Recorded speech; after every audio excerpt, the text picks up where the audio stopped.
So with Islam on the rise, let me give you 3 ways to disprove Islam using their very own hadith. Okay, let's see. Number 1, the revelation that Muhammad received in the cave came from an angelic being who left him feeling very fearful, depressed, and on the verge of wanting to unalive himself many, many times. And we can find this encounter recorded in the Sahih al-Bukhari. Again, that's a fabricated story.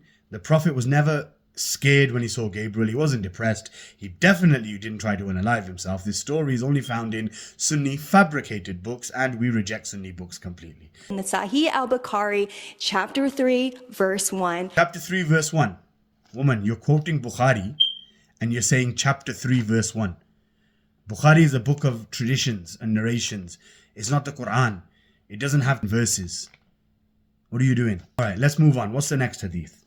Number 2, in the Sahih al-Bukhari. Oh, look at that. Bukhari again. MashaAllah. 34:31. This hadith teaches that Satan has touched everyone in the world except Mary and Jesus. It mentions that when a baby is born, the reason why it cries is because Satan had touched them. But it mentions specifically that Satan never touched Jesus and Mary, which actually contradicts the teaching of the Muslim religion that all prophets are sinless and that Muhammad is the greatest creation. Well, how can that be true if Satan touched everyone except Mary and Jesus? Okay, so firstly, the narrator is Abu Huraira, the father of cats.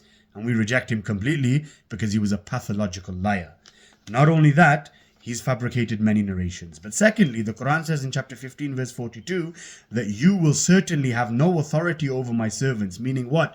That Shaitan, the devil, will not have authority over God's servants, and all of the prophets are servants of God. Therefore, any hadith that contradicts the Holy Quran, my sister, is automatically rejected. So therefore, this hadith that you quoted from Bukhari, go throw it in the bin. In fact, I'll help you throw it in the bin because it's got nothing to do with the religion of Islam. The hadith even confirms that Jesus was the only sinless being and Muhammad was not. And nowhere in the hadith does it say Muhammad was a sinless being.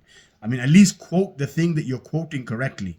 It's 2026 now. We can fact check your BS, right? So nowhere in the hadith does it say that. Do you have difficulty reading? What's the next hadith? Last but not least, the Muslim hadith teaches in the Sahih al-Bukhari. Oh, look at that. Bukhari again. We're going for a hat trick, are we? Okay. 3175, that the Prophet Muhammad was actually bewitched. True prophets of the Lord cannot be bewitched or tricked by Satan or the kingdom of darkness. This is only narrated by Aisha, by the way, so no one else.